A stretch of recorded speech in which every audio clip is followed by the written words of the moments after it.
जब से दुनिया बनी है तब से प्रवास चल रहा है। ये प्रवास का दौर आज शुरू नहीं हुआ। प्रवास का दौर सदियों से चला आ रहा है।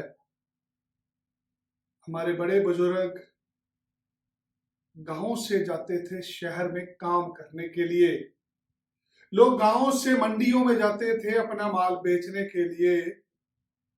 समय गुजरा, लोग गांव से शहरों में जाके काम करने शुरू कर दिया लोगों ने, क्योंकि गांव में अच्छा रोजगार नहीं होता था। शहरों में बसने के बाद लोगों ने बड़े शहरों में जाना शुरू कर दिया।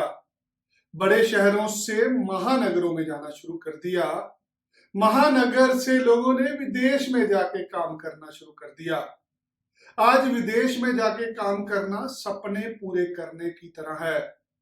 अक्सर लोग गुमराह होते हैं जब किसी को पहले पैसे दे देते हैं।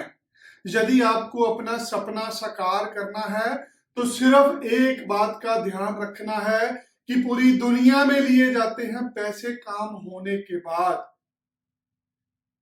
आप एक रिक्शे वाले से मदद लेते हैं। एक रिक्शे वाला सवारी लेता है, मंजिल तक पहुंचा के पैसे लेता है। एक मजदूर सुबह मजदूरी शुरू करता है, शाम तक मजदूरी करता है, फिर उसको पैसे मिलते हैं। एक मुलाजिम 30 दिन नौकरी करता है, फिर 31वें दिन जाके उसको पैसे मिलते हैं। यही एक ऐसी प्रॉब्लम है, यही एक ऐसा धंधा है जहां पे लोग पहले पैसे दे देते हैं।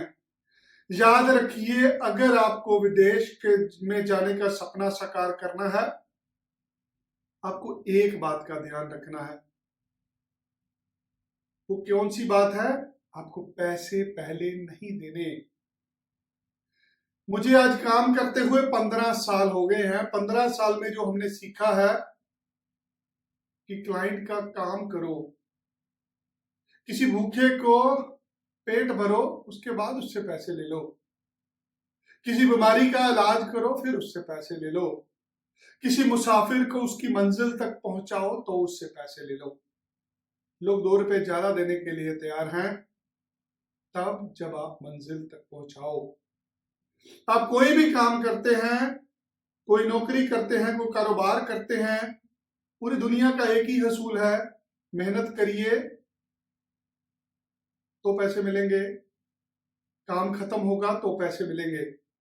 1 महीना काम करेंगे तो तनख्वाह मिलती है। कोई जॉब वर्क का काम करते हैं, कोई बिजनेस करते हैं, कोई सर्विस इंडस्ट्री में है, आप जॉब वर्क खत्म करते हैं, सर्विस पूरी देते हैं तो पैसे मिलते हैं। आप किसी बार्बर पे बाल कटाने जाइए, बाल कटेंगे तो पैसे मिलेंगे। किसी ढाबे पे खाना लेने जाइए, खाना मिलेगा तो पैसे देंगे। यही फार्मूला है कि वीजा लगेगा तो पैसे लेंगे, जब तक वीजा नहीं लगेगा 1 भी रुपया नहीं लेंगे। इस फार्मूले को आपको समझना है। हमारा ये कारोबार है, हम हो सकता है अपना कारोबार बढ़ाने के लिए ये कर रहे हो, बट आपको समझना है कि क्यों लेते हैं हम पैसे वीजा लगने के बाद, क्योंकि हमें आपको वीजा तक पहुंचाना है। बहुत तरीके होते हैं विदेश जाने के। कोई विजिटर वीजा पे जाता है, कोई काम करने का वीजा लेके जाता है, कोई पढ़ने का वीजा लेके जाता है, कोई परमानेंट माइग्रेशन लेके जाता है। आपको मेरी दुकान से कोई भी सामान लेना है, हम लेंगे पैसे वीजा लगने के बाद। हम लेते हैं पैसे वीजा लगने के बाद। आपको 10, 20, 50 हजार रुपया कभी भी पहले नहीं देना। पैसे तो बढ़ेंगे जब आपसे वीजा देंगे। आपको ऑस्ट्रेलिया जाना है, कनाडा जाना है, आपको यूरोप की किसी कंट्री में जाना है, आपको अमेरिका में जाना है, दुनिया के किसी भी कंट्री में जाना है, पैसे तो देंगे आप जब मैं आपका काम कराऊंगा। आज लोग ठगे जाते हैं। अक्सर लोग धरने लगाते हैं, जिंदाबाद मुर्दाबाद होती है। पुलिस प्रशासन को कोसा जाता है, राजनेताओं को कोसा जाता है, प्रशासन को कोसा जाता है। कभी कोई ठगी मारने आपके घर पे नहीं आता। आप गाड़ी में बैठ के जाते हैं तैयार होके, जेब में पैसे डाल के ठगी का शिकार होने। अक्सर लोग गुमराह होते हैं। सिर्फ आपको एक बात का ध्यान रखना है, आपको पैसे पहले नहीं देने।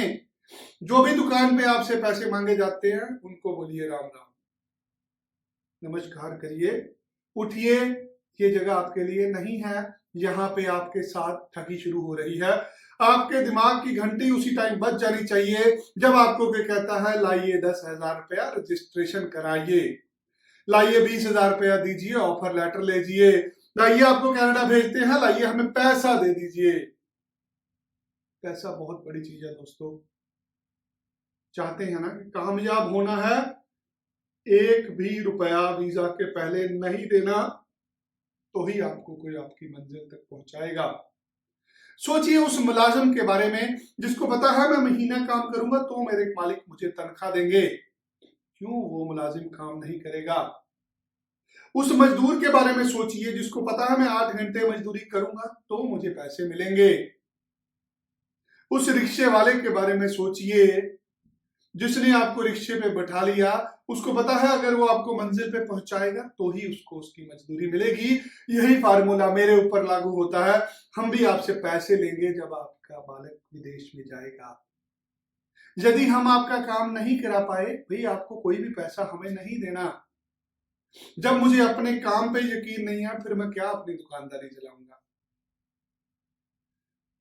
आशा करता हूं आपको मेरी बात समझ लगी होगी, जिससे आप ठगी का शिकार होने से बच जाएंगे और अपने बालक को सही रास्ता दिखा पाएंगे। धन्यवाद। वीडियो अच्छा लगा उन लोगों तक शेयर करिएगा जो ठगे जा चुके हैं। जय श्री राम।